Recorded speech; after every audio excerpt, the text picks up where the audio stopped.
House committee is voting this week to hold the Attorney General in contempt as anticipation over public testimony, possibly from the special counsel himself, is growing by the minute. Let's bring in senior advisor to President Trump's 2020 campaign, Lara Trump. Great to have you with us tonight. Hi, Shannon. Great to be with you. Okay, I want to play something today while all of these things are playing out on the Hill from Senator John Kennedy, who says, listen, it's time to get serious. Here's his take. I think that both sides in this are doubling down on stupid.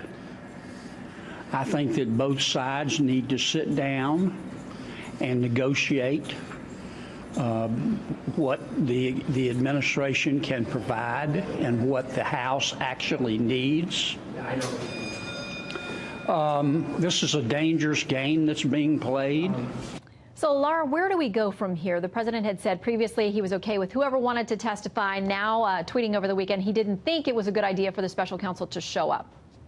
Well, I agree with the assessment there. It seems like they're doubling down on stupid here. I don't know what's going on. Listen, this is just more of the same when you look at what's going on with the Democrats. No matter who comes out and says something positive about this president, they are going to get attacked and they're going to get inundated by the Democrats. And here is just another example of that. It's Trump derangement syndrome. No matter what, you look at William Barr. This is a man who, up until he became the Attorney General for President Donald Trump, was incredibly well respected by both Republicans and Democrats alike. It's funny that now that he came out and stated the facts that we all saw in the Mueller report, which is that there was no collusion with Russia when it came to the president or our campaign, now all of a sudden he is the target of the Democrats because they're obsessed with finding anything they can to try and smear this president and anyone who is on his side. And now they're doing it to this great man whose reputation precedes him for many, many years. And what do you make today? One of the people obviously caught up in the Mueller investigation and the things that spun off from that is the president's former personal attorney, Michael Cohen. Something he had to say on his way to report to jail today. There still remains much to be told, and I look forward to the day that I can share the truth. I mean, Lara, that's after he had some pretty negative things to say about the president. Is there any fear about what the rest of the story is, according to Michael Cohen? Oh, we don't worry much about Michael Cohen. I mean, this is a self-confessed perjurer. He's perjured himself many times and on live television, no less. And he has shown the world what he has to offer. And it's just a whole lot of nonsense. He's going to prison now for nothing that has to do with this president, with the president's administration, with the Trump organization, with the Trump campaign. These are all things that Michael Cohen did on his own. We don't worry about anything he has to say. I'm sure he's probably looking for a book deal down the line, but we'll worry about him later. Well, and I know that you're looking ahead to 2020, already actively working on the campaign. I want to read something from Vox.com under the headline, Trump and Putin talked about the Mueller report, but not Russian meddling in 2020. It says Trump didn't confront Putin directly about Russian meddling in upcoming U.S. elections. In refusing to openly address this threat, Trump raises an alarming concern. He's avoiding the question of how he'd effectively be able to prevent it from happening again. I mean, your response to the criticism that the president needs to be tougher with a Russian adversary that people across partisan lines agree really want to create chaos and divide here and have actively tried to disrupt our elections.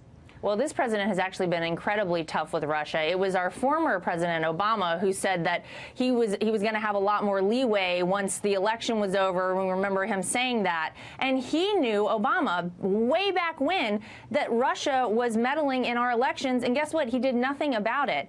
I think this president is very serious about preventing voter fraud, about anything that would disrupt a U.S. election. Just because he didn't talk to Vladimir Putin about it does not mean that Donald Trump doesn't care about this, and this is not something he's taking very seriously. I'm sure he is. I want to give you a chance, too, to respond to criticism today.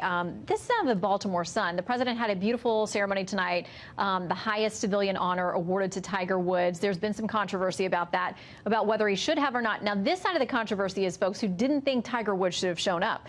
The Baltimore Sun says this, we wish Mr. Woods would have taken a stand against hatred and declined the award given the racial and ethnic rift Mr. Trump has widened and exploited in the country since taking office. Mr. Woods has made his choice, and part of his legacy will be embracing a man who incited bigotry and racism. I mean, they said noted that Tiger has golfed with the president, and they didn't think he should be doing that either. What do you say? You know what? Tiger Woods has known Donald Trump for many years, well before he became the president. And he knows the true Donald Trump, not the one that the mainstream media tries to post up all the time, all the nonsense you see. This is a man who has never been a racist. They continue to try and beat this drum about a racist narrative.